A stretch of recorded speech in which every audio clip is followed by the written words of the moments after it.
Hello, everybody. My name's Anders Sorensen. My presentation here is on the inheritance of acquired characteristics.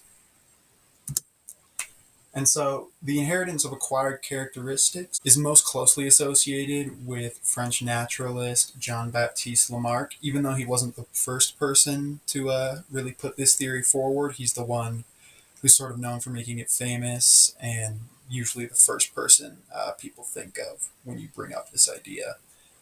And he first proposed this idea in his 1809 book, Philosophie Zoologique.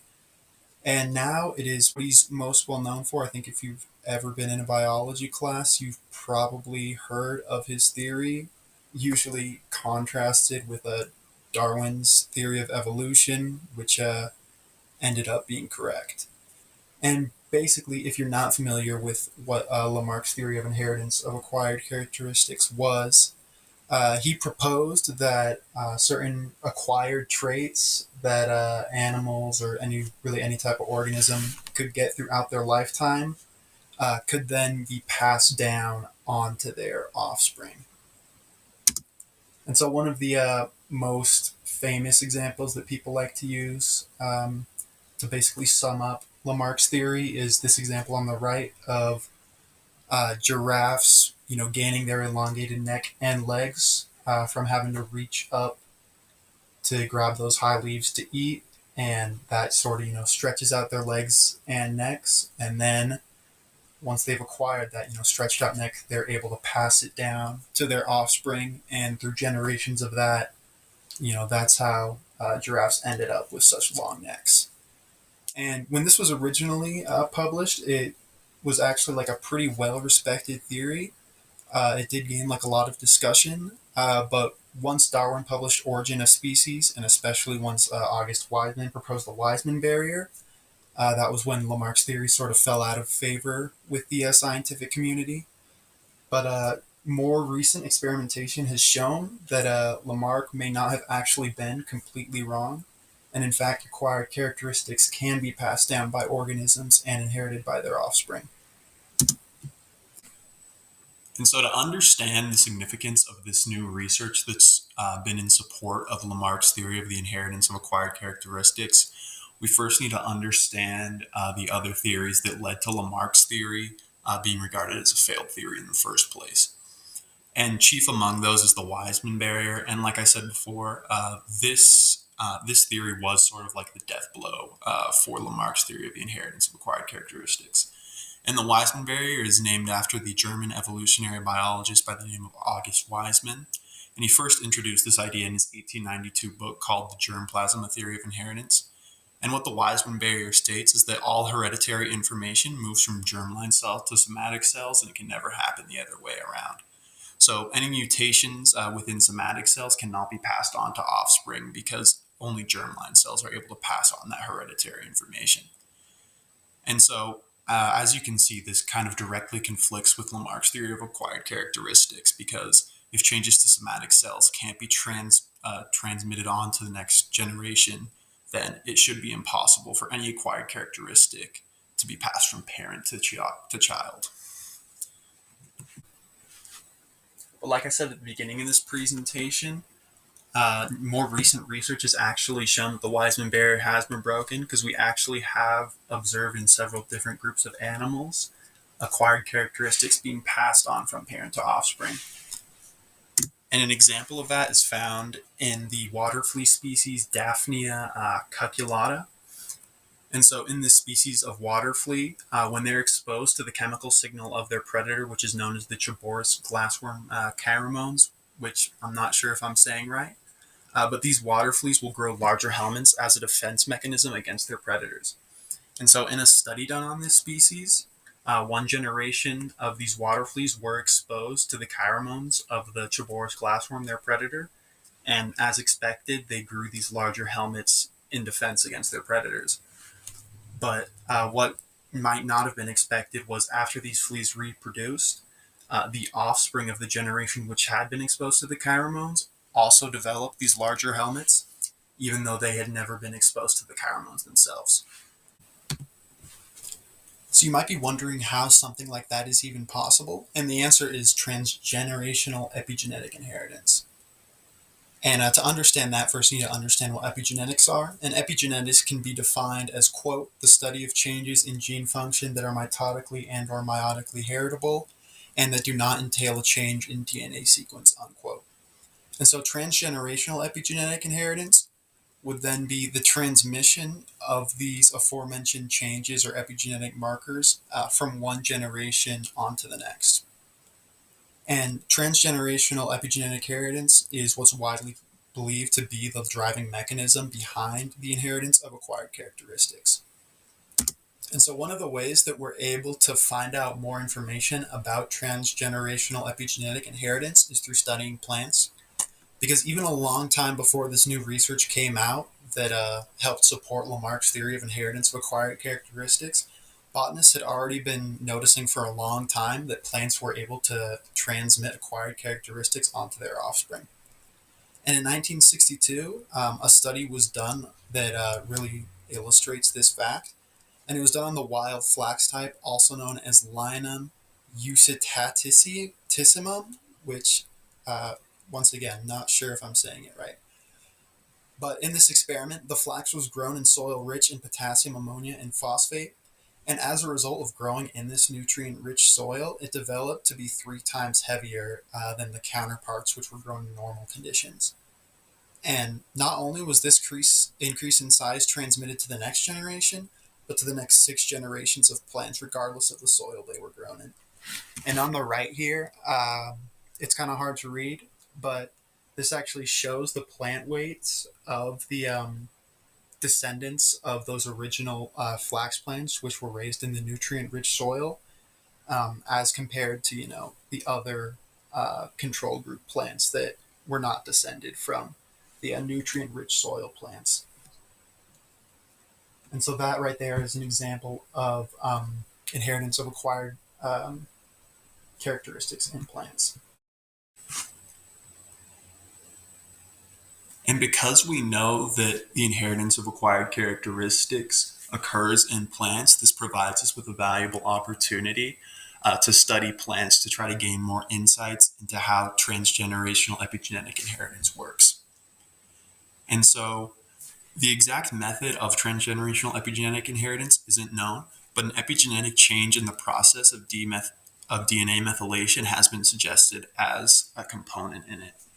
And through experimentation with plants, that has led to the conclusion that as long as the methylation pattern is transferred, acquired traits can be heritable. And in plants, we know that DNA methylation is guided by RNA. And so this has also led to speculation that sperm RNA is a mediator in the epigenetic inheritance of acquired traits. You're probably wondering why exactly the inheritance of acquired characteristics is important. And the reason that they are important is because these acquired characteristics that people can inherit can end up having pretty huge impacts on their lives. And in different studies, we've seen obesity, reproductive disease, and stress responses have all been identified as things that as acquired characteristics that can be passed on through transgenerational epigenetic inheritance. And so that's why it's important to better understand the inheritance of acquired characteristics, because some of these acquired characteristics can, have such big effects on people's lives. So we need to know where these things come from and what we can do to help them. And speaking of the stress responses, some of the most common acquired traits that end up getting passed on to offspring are stress responses. And there have been studies done on different kinds of animals, and they show that stress and trauma in one generation can be passed on to the next generation. And I think that's something that's really important for us to understand. And so one of the examples that we have of this type of generational trauma comes from a study that was done in mice. And in this experiment, a randomly selected group of male mice were separated from their mothers during the important early days of their development. And at the same time, there was another control group who was not separated from their mothers. And once the mice had reached maturity, they were then both groups, the control and the treatment group, were then both put through various behavioral tests. And it was found out that the mice who had endured that trauma of being separated from their mother at such a young age actually had altered behavior compared to the control groups who hadn't been separated from their mothers. And then after these tests had been done, both groups were then mated with female mice, and the children of the traumatized group of mice, despite having never been exposed to that same trauma of being separated from their mothers, they actually also exhibited the same type of modified behavior as compared to the children of the control group. And so this is an example of how trauma and stress in one generation can have an effect on the next generation. And this actually is not the only example that we have of mice being able to pass on trauma from one generation to the next. And actually, in this study, we see what is probably the most well-known example of the inheritance of acquired characteristics. And so in this study, a select group of male mice were basically subjected to a type of Pavlovian conditioning. And in the experiment, these mice were exposed to a fruity odor that was also coupled with shocks on their feet every time that odor was present. And eventually, as a result of this conditioning, the mice would display a heightened response whenever presented with that odor. And so eventually, these mice who had been conditioned produced offspring. And the offspring of these mice exhibited that same heightened response when presented with that odor as their parents had. And even though they themselves had never gone through the same conditioning, they still had that heightened response. And if you look at the figure below, actually we can see the aversion that the F1 generation had to the different odors that their parents had been conditioned with. So obviously you can see the groups have a much higher level of aversion to the odor that their parents were conditioned to as compared to the other odor that the other group was conditioned with. And so the last example that we have of trauma or stress responses being passed on from one generation to the next in animals is actually from an experiment done in chicken. And so in this 2007 experiment, there were two species of chicken used, the red junglefowl and the domesticated white leghorn.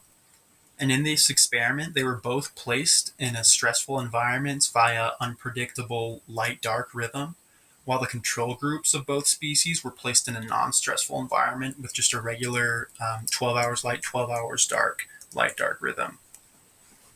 And after being raised in these conditions, all the groups were then subjected to a spatial learning test, which involves the chickens locating and remembering the location of food. And in both the red junglefowl and white leghorn populations, the stressed groups performed worse in the test and took longer on average to complete their tasks as compared to the non-stressed groups. And eventually, after each of these groups had grown up and produced offspring, the offspring of the stressed groups and the control group were then subjected to a similar test again. And interestingly, this time, in the red junglefowl species, there was no difference between the offspring of the control group and the offspring of the stress group and how they performed in their task. But in the case of the white leghorn, the offspring of the stressed parents performed worse than the offspring of the non-stressed parents. And so this would imply that domestication may have something to do with the inheritance of stress response, with the acquired inheritance of stress responses, because the red junglefowl isn't domesticated, but the white leghorn is. And also on top of all of this, the stress in the parents also caused an alteration in the gene expression within the pituitary gland and the hypothalamus, which is once again passed on to the offspring who had not been at all exposed to the same stress that their parents had. And as important as defending the honor of an 18th century French scientist is, I think there are other even more important reasons as to why we should understand better the inheritance of acquired traits. Because, early on in this presentation, I talked about how the type of acquired characteristics that can be passed on from one generation to the next can have quite profound impacts on the people who do end up inheriting those acquired characteristics. And so even just from like a medical perspective, it's useful to know this information, because if people know that the way they treat their body, for example, like in their diet, can have an effect on, their children or even grandchildren's life as well, they might take better care of themselves. And knowing information about the inheritance of acquired characteristics could also be a useful tool for doctors Because already, if you go into a doctor, they're going to ask you about like your family's medical history. And so knowing that acquired traits are also part of the equation, part of that thing that can be passed down from one family member to another, should be a useful tool for doctors in making these types of diagnoses and trying to treat different disorders. And so understanding the inheritance of acquired characteristics is important really in the same way that understanding any aspect of genetics is.